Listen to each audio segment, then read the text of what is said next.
Positive way, hey, positive way. And remember what got you. Focus on the fundamentals. We've gone over time and time again. And most important, don't get caught up thinking about winning or losing this game. If you put your effort and concentration into playing to your potential, to be the best that you can be, I don't care what the scoreboard says at the end of the game, in my book, we're going to be winners. This is the New Hampshire High School Basketball Show. This is a second coming. This is a call to arms. Your finest hour won't be wasted.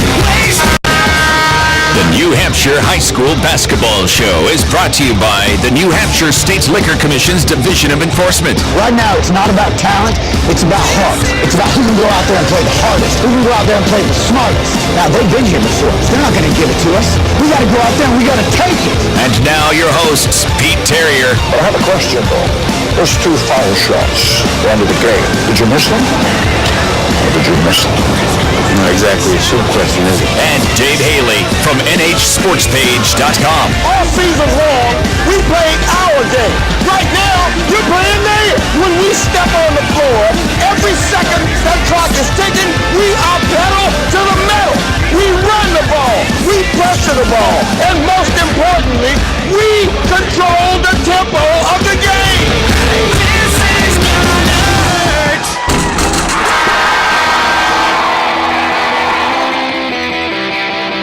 Good morning and welcome to our final edition of the New Hampshire High School Hoop Show. We do it each and every Saturday morning during the New Hampshire High School Hoop season, and in today's case, even after the New Hampshire High School Hoop season is over. My name is Pete Terrier, along with Dave Haley from NHSportsPage.com. And David, very, very sad day for us, kind of. I mean, it's a day of celebration.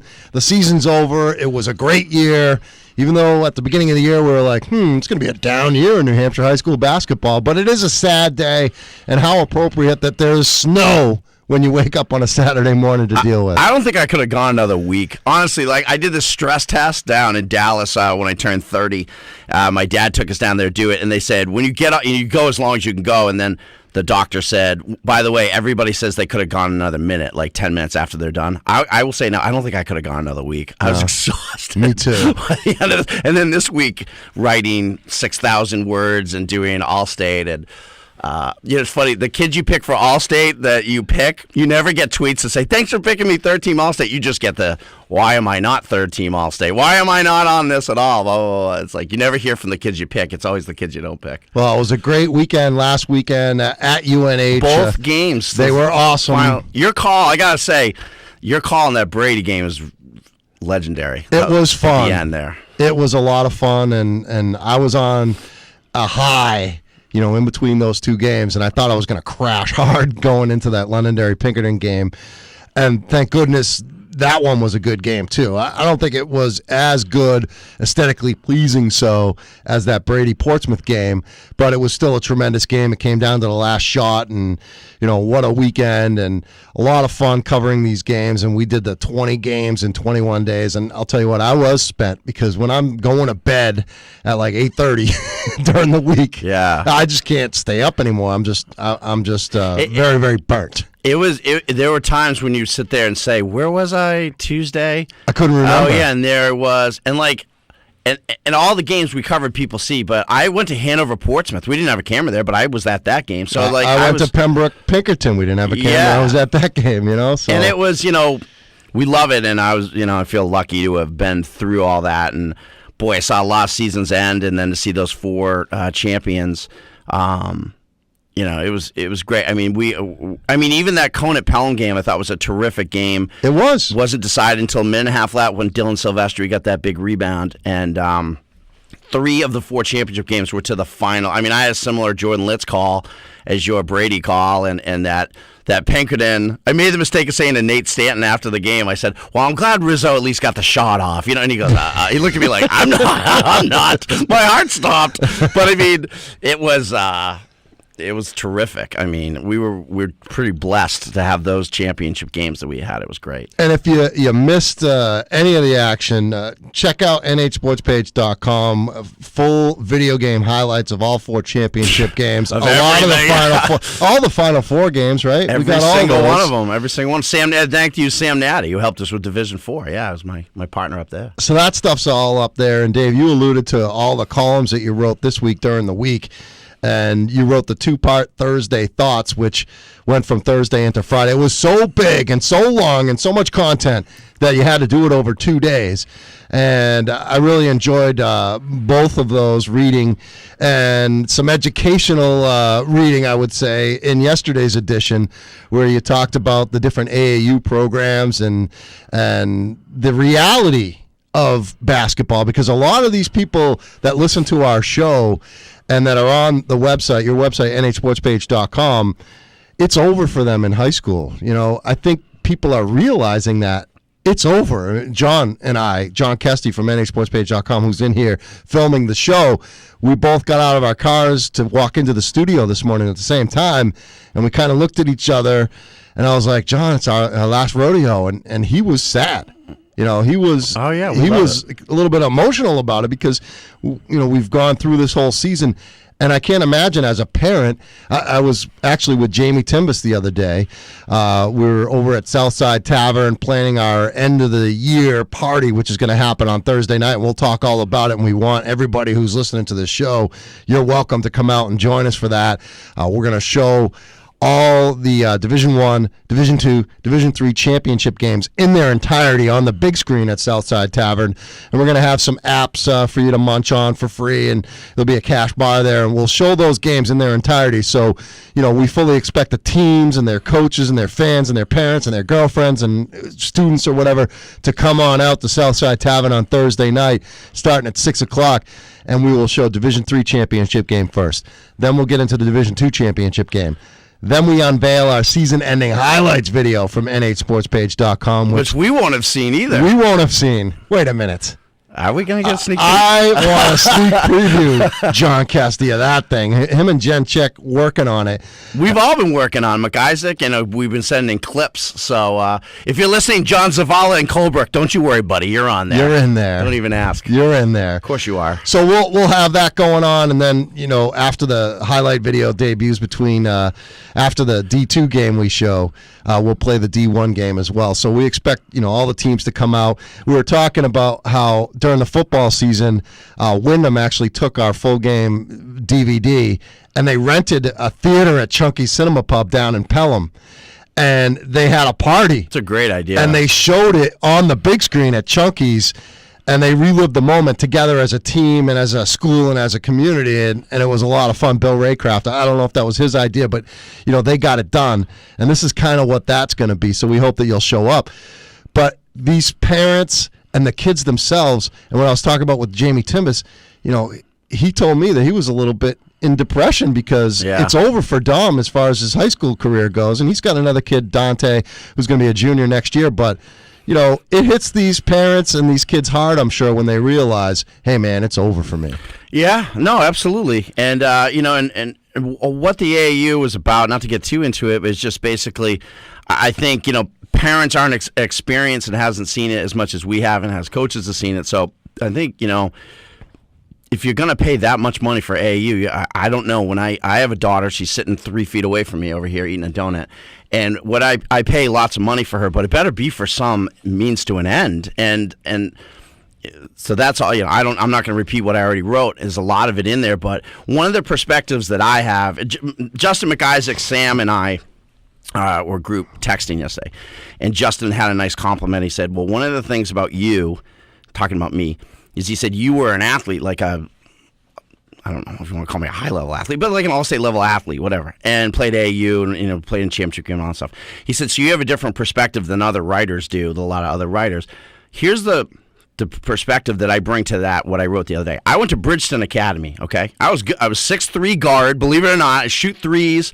You know, I hit 7 threes in a game once. I mean, I could shoot, and I was a good player in New Hampshire. when I went to Bridgeton Academy, when we played pickup ball with the team, I was the worst player on the floor in every pickup game I played. I was the 10th best player out of 10. You didn't play on their basketball team? No, I decided not to because I never would have played. I was buddies with those guys, and they were great. But our starting lineup had Stevie Johnson, who was the center for Cal when Jason Kidd was there. Kevin Rabowski played for Boston College. Dwayne Anderson played for Northeastern. On and on. Rob Bailey played for BU.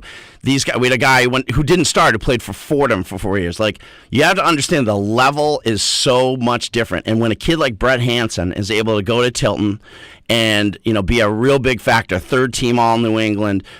He's an elite player, and the kids who are elite, like Brett Hansen, like Cody Ball, like Ian Sestair, like Caleb Joseph, I know for a fact they worked so hard. And I'm not talking playing 100 AAU games. I'm talking in a gym, working on fundamentals, on footwork, on defense, on conditioning, on certainly taken 2,000 jumpers, and it's so hard. And so these parents that their kids go out and play 30 games, I talked to a dad last year, great guy. And he said, my son just needs to play games. Okay, he's not getting any better. And I watched the kid from one year to another. He didn't get any better.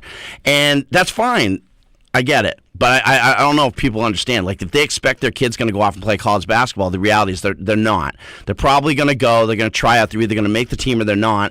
And a lot of times I'm not going to name them. I can name 6 kids from last year that went off, made a team, and by January they'd quit and said, forget it, I'm not doing this. Nothing wrong with that. Nothing at all. But I don't think parents understand. And we see it. 8 years I've been doing this. So I've seen them come and go twice. So what I was just trying to do is kind of get that information out there for people. And if you're listening to an AAU coach who you're handing a check to and he's like, oh, yeah, your kid's D2, D3, don't worry about it. I'm going to, okay, get what you want, man. You get what you deserve sometimes. So, you need to investigate the process. Yeah, and try to figure out what you want out of this. And I gave 3 things. Very clearly, I want to be better. I want to work. Number 1 isn't fun. Cody Ball, he chose number 1. His parents chose number 1. Brett Hansen, number 1. Number 3 is I want to run around and play games. That's great. Then there are plenty of places to do that. Don't expect them to get any better, but and they're not going to play in college. But that's fine. There's nothing wrong with any of the 3. But understand very clearly what you want. All right, check it out, nhsportspage.com. We'll get into our first break. We'll come back, and we'll talk about these championship games a week ago, and they're still fresh in my memory. Really, that Brady-Portsmouth game was awesome. I feel for Portsmouth. We're going to talk about the end of that. They came damn close to actually winning that game. No, not many people are talking about that, but that shot by Cody Graham at the end almost went in from 75 feet away, and that would have been huge on ESPN. You think that thing would have made you Sports kidding Center? me? It absolutely would have been on Sports Center. Do we have to go through a break? I really want to talk about the last 4 minutes of that game. We're going to a break. We'll talk about it when we come back. It is the New Hampshire High School Hoop Show, News Radio 610 and 96.7. From Manchester West to Winnicott, Central to Somersworth, and Portsmouth to Plymouth, this is the New Hampshire High School Hoop Show on News Radio 610 and 96.7. Back here on the New Hampshire High School Hoop Show. A sad day. It's our final show of the season. And next year when we come back in the fall for the New Hampshire High School Football Show, we're not going to be on in this time slot. We're going to be on in a later time slot Saturday morning. So I'm sure that you probably like that, Dave. I mean, you don't have to wake up at 5:30 or whatever. We'll see. We'll talk. Yeah? Let's just talk. I'm not committing to anything right now. All right. So Dave might not be back. And so John Kesty and maybe you, Allison, I didn't come in say and that. Relax. There's always going to be a show we're going to do for people. We'll never not. We'll talk about it. All right. Well, we had 2 tremendous championship games. 2 weeks ago, we had 2 other tremendous championship games as well. But we'll focus on Division 1 and Division 2. And let's start with D2 with that Portsmouth Bishop Brady game where the regular season game was awesome. I mean, it went down to the wire. It went to overtime. They played twice, and they scored the exact same amount of points, right? Yeah, it was an even-Steven game because Portsmouth won in overtime on a last-second shot. Well, not a last-second shot. Yeah, it was a buzzer beater by Sean Parham and gave Portsmouth the win and kept their unbeaten season alive momentarily. They would only go out and lose their next game, I believe. They lost at Wyndham a couple days later. But this game was for all the marbles, and Portsmouth was in control of this one late. They had a lead of 9 points midway through the fourth quarter. Brady rallies back. They end up falling behind by 6 with about a minute and 20 left to go. I've watched the video highlights a couple of times. Can't wait to watch the full game highlight. John Kesty actually just gave me a DVD of it, so I'm looking forward to watching that in its entirety. But Jordan Bell stepped up huge to rally his team back, had a couple of late three-pointers to tie the game. And then the final 12.4 seconds are going to go down in New Hampshire high school hoop history as one of the greatest 12.4 seconds, one of the greatest endings on championship day history, don't you think? Yeah, I think it was lost before that, even though, in talking to coaches constantly, the thing you hear is, they tell their teams, I can drill it in your head. We can talk about it every day at practice. I can say it in the huddle. At some point on the floor, you're going to have to figure it out yourself based on your experience and what you've been told over and over and over again. And when Jordan Bell picked up his fourth foul with 4 minutes to go, just like when Cody Ball picked up his fourth foul in the third quarter. When somebody picks up, a player like Cody Ball and Jordan Bell picks up their fourth foul, they essentially can no longer go to the basket. They can't drive. You've taken that out of their game. Because Jordan Bell is one, is it a charge or is it a block away from his season is over? And he knows that. It happened in Pelham last year where he fouled out early, and it was because of charging calls. You can't go to the hoop. He knows he can't go. And if he does go to the hoop, if you're Portsmouth, you want him because Joey Glenn's going to, or Loden Form Chelsea's just to jump in front of him. It's Charlie LaHoo, the master. Or Charlie LaHoo, or who fouled out. Is going to make somebody, when he was standing there for 5 seconds, and make somebody make a call. So, as a player, you have to know. You've got to get up on him. You can't. So Jim Mulvey told him in the huddle, he said, look, they can't beat you shooting threes. Like, the only way they can beat you shooting, the only way they can beat you shooting threes, you've got to get up on him. If he goes around you, that's okay. But you can't let him shoot threes. So what does Jordan Bell get? Two wide open threes. And on the last one, Loden Formicelli doubled off. Left him in the corner. He's wide open, sets his feet, bangs it. It's a tie game. All the momentum's with Bishop Brady. And, you just have to know. Like, you've got to know that. And, did you see Cody Ball drive to the hoop when he had 4 fouls? No. Not once. Because he knew. He's like, I'm not putting this in some guy's hands who's going to decide on a moment's notice whether I charged or whether it was a block. So things like that happen, and you've got to, as a player, you have to, that's part of like what I talk about, the process. You've got to know these things. And like a lot of these, BST basketball or integrity hoops, they teach you situational basketball and things like that. And that's part of it too, is not knowing. You can't give that up. So all the credit to Brady. Let me ask you this one, because this one's come up. You talked about how Mulvey preached this and the players didn't do that. I had some people question why Jim Mulvey had Portsmouth vacate the free throw line on those Christian Pete free throws. One of them, I think, with around 50 seconds left, and one of them, about 15, 20 seconds after that. Christian Pete, the sophomore, on the line with one-on-one situations, missed the front end twice. But both times, Coach Mulvey elects, with 50 seconds left to go the first time, to vacate the free throw line, and Brady's there rebounding. He missed it. They didn't even have an opportunity to rebound. Portsmouth gets an offensive rebound in that situation, which is not totally unlikely. I mean, it's a 50-50 situation. That's not a 50-50 situation. Well, maybe the stats don't say that, but it's a 0% chance of getting a rebound if you have nobody there. And I had 4 or 5 different people say, why did the coach not have everybody there? And I'm not criticizing Jim. Jim's a great coach. I'll answer it. But that came up a few times. The reason why he had them back, I'm gonna. I don't know for sure, but they were in a matchup zone, and he wanted them set in their zone. If you've got Joey Glenn and another guy, Loden, say, going for the rebound, and then they get it, and they outlet it to Jordan Bell. Jordan Bell is now 10 feet in front of those two. So you got your 2 big guys who now are not in that zone, and you're not set up defensively. So what he's probably doing is saying, it's not a 50-50 ball. It's probably an 80-20 ball. I mean, there's a reason why they have blocks there, and they have one team in front of the other. So that was Brady's rebound. Aaron Svensson's 6'5", so he wanted his team set defensively, he knew that Brady only had so much time to get off the shot they wanted, so he had them back, so he had them sitting in that defense ready. What that defense did all day long is Jordan Bell couldn't get into the paint. And they basically were going to let Matt Quirk shoot all day long, and Matt Quirk didn't hit shots, so it worked. So remember we got the sheet after the game, and one of the statistics is biggest lead of the night. What was Brady's biggest lead of the night? Well, 2, and it was on the final score. Right. So, that's why he wanted them set back and set defensively, and he didn't want them scrambling into place because you don't want Jordan Bell. Jordan Bell is tremendous at creating and getting into the lane, and you don't want him the opportunity to have where he's in a 3-on-3 situation as opposed to a 5-on-5. All right, let's talk about the inbounds play. 12.4 seconds left to go. Portsmouth's got the ball, taking it out of bounds right in front of their own bench.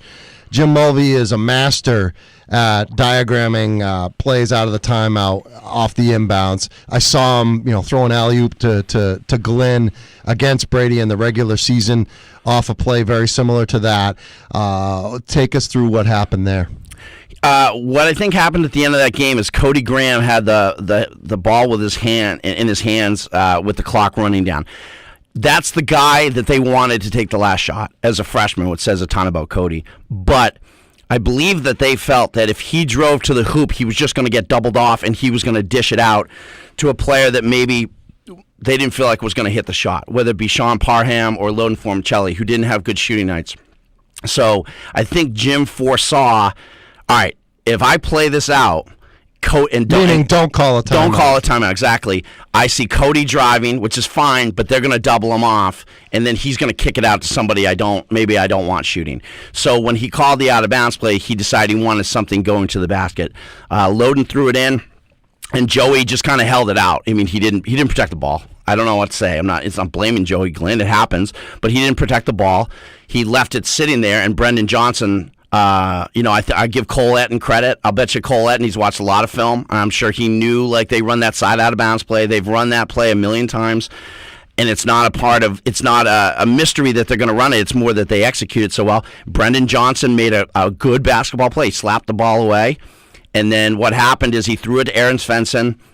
Sean Parham went after Svensson and said, I'm going to try to steal this ball. And Sean Parham is good. He's got quick hands. But when he did that, he left his man, Joe Bell, running down the sidelines by himself. You see Cody Graham whip his head around, go, oh, God, there goes Joe Bell. That was the game. And then Parham, they're trying to get the ball in bounds. Took some time to get it in bounds because the clock's running because they have no timeouts. Cody Ball shoots it, as you say. I said after the game to one. Cody Graham shoots it, not Cody Ball. Cody Graham. Too many Codys. Yeah, I know. They're both on my Seacoast team. And he shoots it.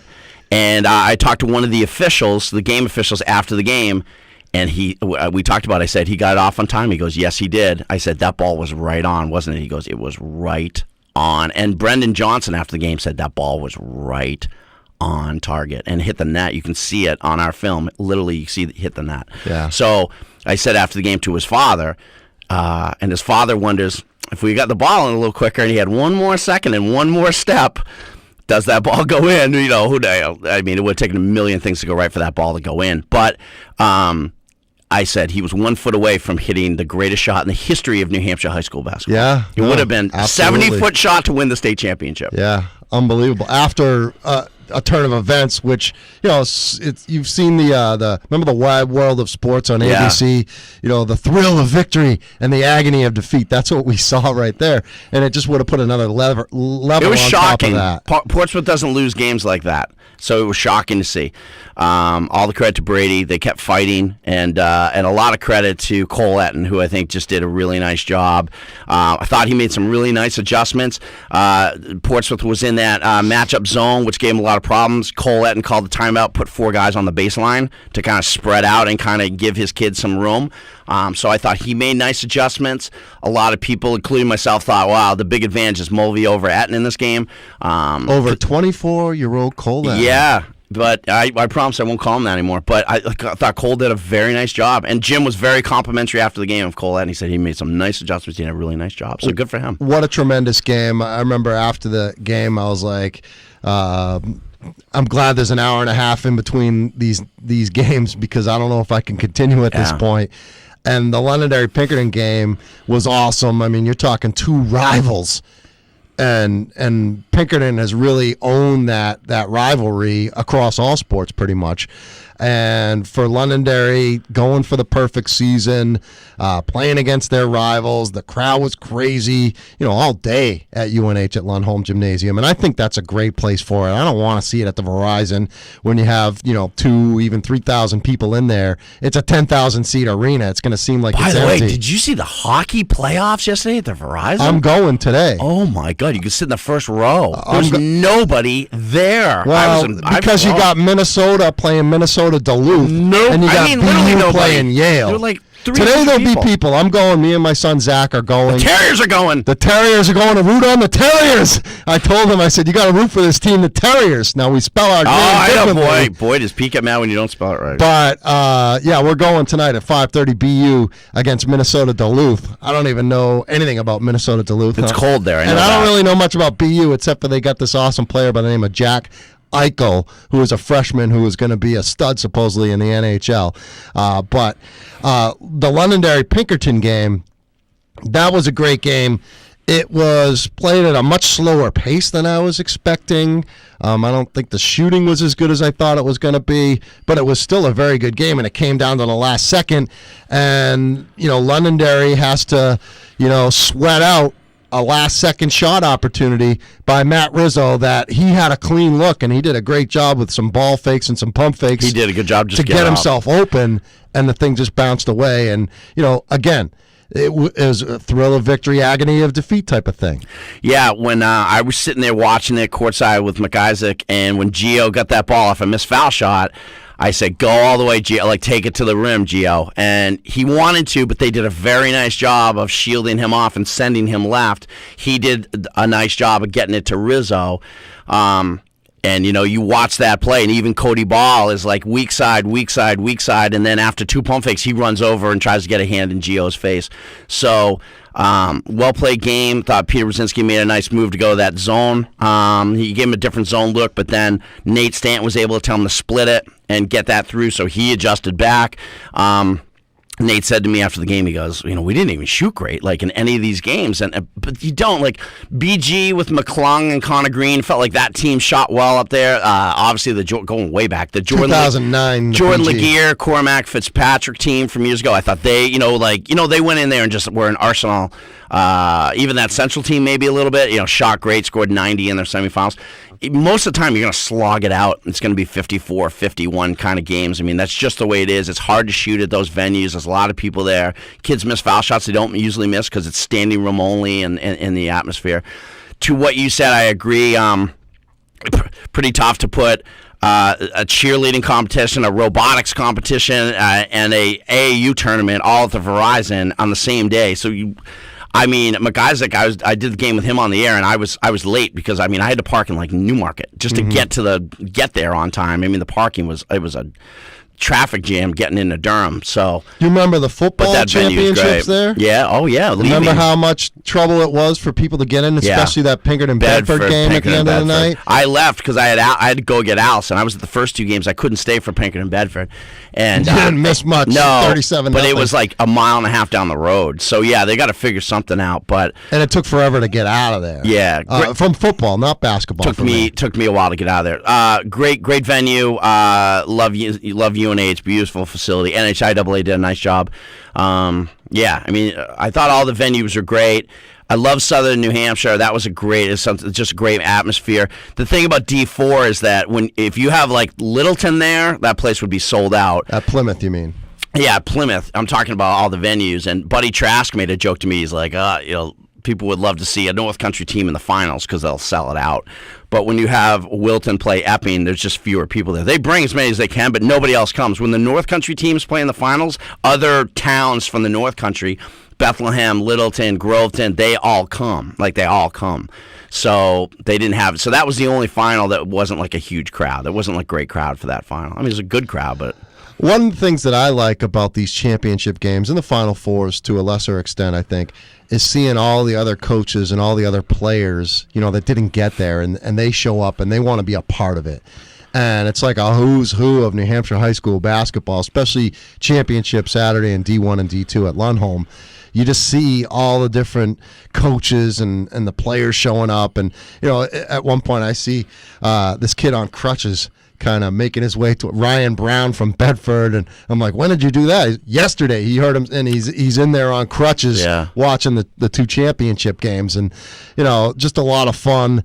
The Twitter followers you pick up doing games like this, I'm just throwing out tweets, and next thing you know, I got like 15 new people following me, and it's just a lot of fun, and what a great ending to a great season. And going into the season, like I said at the top of the show, I don't think people thought it was going to be much of a New Hampshire high school hoop season because the talent wasn't there, and it's watered down, and it's just not as good as it has been in recent years. The players aren't as good, blah blah blah blah blah. It still ends up being good, and it always does, I think. No, it's been great. I mean, and there were certain 4 player of the years. Those guys, all 4 of them won their championship, which is real interesting. I talked to Matt Regan yesterday about the D3, D4 All-Star game. He's like, that Jordan Litz kid is legit. And where do I find some coverage of that? Because I know we didn't cover it. I was covering my son's 5th birthday party. If we don't cover it after the championship. We don't cover game. it. It was, I don't know, well, who do you think? Just, it's us. So, but Litz had like 30-something against the D3 All-Stars. Andrew Hood, I guess, played real well in that game, too, for D3, but it's as did Caleb Orton from Guilford. But I think Litz is a steal for Plymouth. So these games were they were a lot of fun, and I love the fact, and or I'm humbled by the fact that when these kids win championships, like after they, we give them all the time in the world to go see their families and their girlfriends and their grandparents and all that. But it's like they come to see us, to see you. Do we have time to tell a quick story about the 4 Londonderry kids real quick before we go to break? Yeah, go ahead. Before we go to break. So we're standing there in Durham after Pinkerton Londonderry, and we are very cognizant of, we stay away, and we don't try to pull kids away from their parents and their, like I just said, their families. Let them celebrate. It's their moment, and we can talk to them, half hour after the game if we need to. So these 4 kids in Londonderry shirts, they had to be 10, maybe? I mean, Allison's 8. I mean, they had to be like 9, 10 years old. And I think they might have been freshmen in high school. No! They were young, but I don't think they were Allison's age. Oh, they were like 12? No, I think they were like freshmen, maybe 8th grade. Who knows? But go ahead. Anyway. So they're standing there. I'm standing next to Pete, Dave Haley, the guy who created NA Sports Page, and I'm standing there. These 4 kids didn't even look at me. They, Pete Terrier, we love you. You're the man. We watch all your videos. A high fiving them. No, they said we love your YouTube page. Yeah, we love your YouTube videos. You're the best, Pete Terrier. And I'm standing like, hey, who am I? What about me? I'm standing, and they're like, they looked at me like I was your cameraman. They're like, oh, hey, thanks for filming Pete. So, yeah, Pete's got his own little fan club over there. I'm guaranteeing those kids were high school kids. They were at least middle school. Well, you know what? They didn't recognize me, so good. But so I hope they're upset about it. That's the funny thing. They love the YouTube page. They probably don't even know that nhsportspage.com exists. Kids don't read anymore. They see it on YouTube. They see those videos, and Cody Ball and Mark Corey and Joey Kwiatkowski and Jake Coleman. Jake Coleman, they look up to him. They're probably younger than Jake. Jake's a sophomore, but I thought that was hilarious, and it's a big ego boost for me. So we appreciate it. Always fun. We love the parents. We had a steady stream of people coming up to us, and we love it. And that's what we want Thursday to be. I'm going to sit there, and the kids can watch the game. I'm going to have a beer or two, and I would just love to sit there and talk to parents and people, and I love it. So we hope we see people on Thursday night. That's what it's all about. Did you see the guys doing the Portsmouth Brady game on Portsmouth Community Radio at 106.1 or something like that? I think that's my buddy Brian Rogers. All right, well, one of the guys, an older gentleman, comes up to me and he's like, man, Pete, I love the radio show and listen to it every single week. And, I just thought it was cool how Portsmouth Community Radio was out there doing a game. And we don't see that. You notice the media increase for these Final Four, and that's the way it works. Yeah. But I mean, we go there during the season. I was talking to Joe Marcellina from the National Telegraph at nh-highschoolsports.com, who's going to be coming on the show in a few minutes. We're going to do the King of New Hampshire High School basketball announcement. We're talking Player of the Year type of stuff. And I was talking to Joe how we go to games throughout the regular season, and it's like I'm the only one at the game. Joe's like, he's the only one at the game. No one's covering it. And then everybody's there for the finals and the semifinals, as it should be, but the coverage is just, petered out. You don't see it. You'll see some scores in the newspaper now, but you don't see that regular coverage. And I think actually the Union Leader done a pretty good job with the little blurbs that they have on different games, and they'll feature one or two games and send a couple of reporters out. But it's just not the way it used to be. So hopefully we can keep up the good work on this radio show, no matter what time it's on. And I don't really care what time it's on personally. I don't mind it being a little bit later, which is probably what's going to be the case next year when we come back in football season for the fall. But it's just a lot of fun, and we appreciate all the kind words that we get when we're out there at the courts. All right, we'll take a timeout. When we come back, we will crown a king of New Hampshire high school basketball. We've got the finalists all set up, both me, you, Dave, a bunch of other media members voted on this, and we'll crown the king of New Hampshire high school basketball. Joe Marcellina will join us as we return on the New Hampshire High School Hoop Show, News Radio 610 and 96.7. Rolling down to the final moments here, New Hampshire High School Hoop Show, last show of the year. And it's time to crown a king of New Hampshire high school basketball. Joe Marcellina from the National Telegraph and the outstanding New Hampshire high school sports website, nh-highschoolsports.com, is in studio. Joe, good morning. Are you sad that it's over, or are you kind of like us, sad but yet a little bit relieved because we need a break? Yeah, that's probably about right. Although driving up here, it sure didn't feel like it was over. I mean, I don't know, maybe it's the last time I came up here it did this too, remember? We're going to blame you for the snow. It's not my fault. We're going to blame you for the snow. But it sure doesn't feel like it's all over. It's 30 degrees out and it's snowing. So Joe, you put this king and queen of New Hampshire high school basketball award together, 3 years ago? I think this is the fourth one we've done. All right. So what you do is we solicit media types like myself and Dave Haley. We voted on this thing every year, right, Dave? You voted on this. Yeah. Thing. And you don't vote for the girls either. I don't, because we don't cover the girls. So I'm not going to, unlike other media members who vote for stuff that they don't really cover, we're not going to we're not going to vote for the girls because we don't follow them. So it's nothing against the girls. It's just we focus our attention Maddie on the boys. Springfield's the only girl in the state I know. Yeah, and have you seen her play ever? No. Okay. She beat Guilford, though, so I don't like her very much. Just kidding. She didn't beat, the rest of them beat Guilford. That was probably her worst game of the year. Oh, really? Yeah. How many? That doesn't make me feel any better. How many different media people are involved with this with the voting, Joe? This year there were 11 that voted on the girls' award and 13 on the boys' award. That's you and me. Don't vote on something if you don't know. I'm not going to name names on your panel, but there's plenty of guys who went to 5 games all season long and they're voting. And give me a break. Which is, that's pretty much been standard, for the whole time we've done it. I actually went. I know we talked about it the other day, and I thought the numbers had dwindled a little bit, but they've been about between like 10 and 13, 14. But the weird thing is there's like, I'd say half of those have been like the three of us every year. It's these same people. But then other years, it's like, okay, well, wait a minute. This person's not here anymore. This person's not there anymore. Every year it's like it's a steady change, and it's kind of. Media's changed a lot in the 8 years that I've been doing this. Yeah, I mean, remember sitting there with Gary Fitz and Eric Amerline and Jim Fennell, and you can go down the names, and it's a lot different now. And Joe, you try and get people from different areas, because if you get everybody from the Manchester area, we're going to get Division I votes, and right. So you try and spread it around and geographically all over the place, get some different guys in. So there was a nomination process where people are nominated. I mean, there's some obvious names that are going to be on the list, and then there's some other kids that, oh man, I forgot about him. Right. So it was narrowed down to how many kids? The list that I sent out, I believe, had 20 on each side, boys and girls. Obviously, that's not all of the kids that are worthy of recognition. And I said anyone that has you see a name that's missing, don't hesitate to put them in. I did. I sent you a name with exclamation marks behind it. From Guilford? No, Joey Martin. Oh, okay. Joey Martin did not get on that list. Like I said, there were kids that didn't get. That was the other. I had like 4 exclamation points behind it. I think they had 5 question Remember marks. him? Yeah. There were a couple kids that just that when I went back and looked at him, was like, how was this kid not nominated? How was that kid not nominated? It was just, it was kind of a weird year for trying to get those. Like a lot of people responded and obviously voted and said, yeah, I'm in. And I said, okay, well, who do you want to put on the list? And I think the list was comprised by maybe 4 or 5 different people.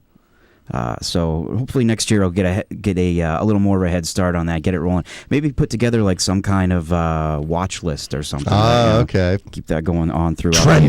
Trending list. All right, so narrowed it down to the final 5, the top 5, and then the votes were made. We were asked to, rank them 1 through 5, and if you rank them 1, that's the top vote. That's the guy you think should win the award, and down the line. So who was the final 5? And you put this on your website, nh-highschoolsports.com. The final 5 were up there on Thursday in alphabetical order. Although I love how he does that.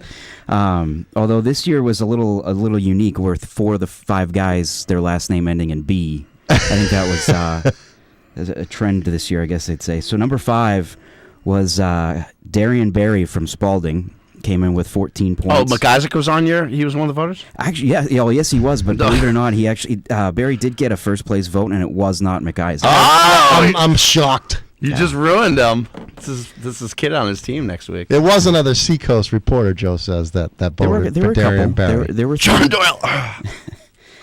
Coming in at number 4 with 28 points, 2 first place votes was Wilton Lineborough's Jordan Litz. Good pick. I had him 3rd. I love seeing the D4 kids, get the love. I think that's cool. He should have. That's good. Then coming in 3rd with 31 points, Keith Brown from Pelham. He was my number 2. Yeah, it was my number 2. Yeah. Actually, surprisingly, he was the only guy in the top 6 that didn't get a first place vote. Yeah. He's a junior. Then this was, I think I emailed you and told you this was the closest voting we'd ever had. Yeah. I meant on the boys' side. I forgot the first year we did this, the girls' vote came down to one point. Oh. So this year it was a 3-point difference. Coming in second with 43 points, 3 first place votes, Jordan Bell of Bishop Brady. Yep. So that leaves number 1 with 46 points, 6 first place votes, Cody Ball from Londonderry. Yeah.